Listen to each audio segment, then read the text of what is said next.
time for the Metroid Prime Trilogy Review Series, Part 1, Metroid Prime Review for the Wii. Okay, so yeah, this is my first review series. So for those of you who are new to knowledge like this, a review series is when you review games one after the other that are very similar. In this review series, as I just told you, I'm reviewing the Metroid Prime Trilogy, which is Prime, Prime 2 Echoes, and Prime 3 Corruption. But you may be saying, hey, wait, you're reviewing a trilogy, but there are 4 parts to your review series. What's up with that? Well, my questionable friend, I'm reviewing the Metroid Prime Trilogy Collector's Edition disc for the Wii. I'm going to review all 3 Metroid Prime console games, and in Part 4, I'll go over the disc set itself. Also, I'm reviewing the games with the Wii's controls. I have no intention of playing the Gamecube versions of Prime 1 and 2, so I'm reviewing these based off the Wii's Collector's Edition game. Finally, I'm not going to give scores for these games until Part 4. I'll give an overall score, and not an average score like usual, for each game in the set itself, and I'll tell you if you should buy the game separately or go through the work of finding the Collector's Edition disc. So let's begin. It's time for the Metroid Prime Trilogy Review Series Part 1, Metroid Prime Review for the Wii. This is the first game in the trilogy, of course, and introduced the world to a new view of the Metroid universe through Samus's eyes. This game is a first-person adventure game, but does involve shooting, so you could call it a shooter, but for Metroid fans like us, you'll know the series is known for the puzzles and not the shooting. So let's begin anyways. The story goes like this. Samus receives a distress call from a space pirate ship called Frigate Orpheon. Upon investigation, she learns the pirates were experimenting with an unknown substance, and their modified creations slaughtered them before Samus's arrival. She makes it to the ship's core and defeats the Parasite Queen, a modified creature she normally sees, but now it's really big, and why is it behind shields? This makes no sense. Samus has to run around and find the opening in the shield and shoot the Parasite Queen. Why? Why did the space pirates even leave the shield open? It doesn't make any sense. But anyway, it falls into the reactor core, causing a meltdown and countdown to the ship's destruction. While escaping, she is shocked by an electrical surge and loses her suit's capabilities.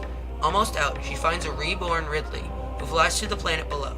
Samus escapes the frigate and follows Ridley down to Talon 4. After investigating the planet, she learns that what the space pirates were using to modify creatures is a toxic substance called Phazon, which eradicated the Chozo colony that was on the planet before the Phazon comet hit.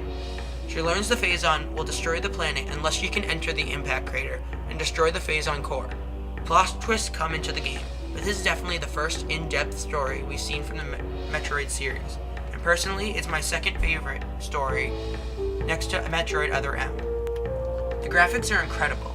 They stayed the game as the original graphics, but seeing as it was incredible on the Gamecube, and the Wii has barely anything better, this is still beautiful.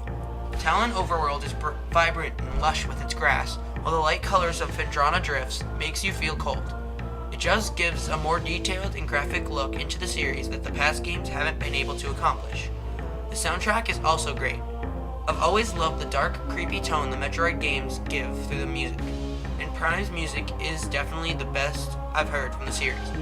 The dark Phazon mines share atmosphere with the dark music, and I thoroughly enjoy it. The controls work amazingly as well. I heard with the Gamecube version that it was too hard to pan and aim, but thanks to the pointer on the Wii remote, you can aim perfectly. However, it did get tiring to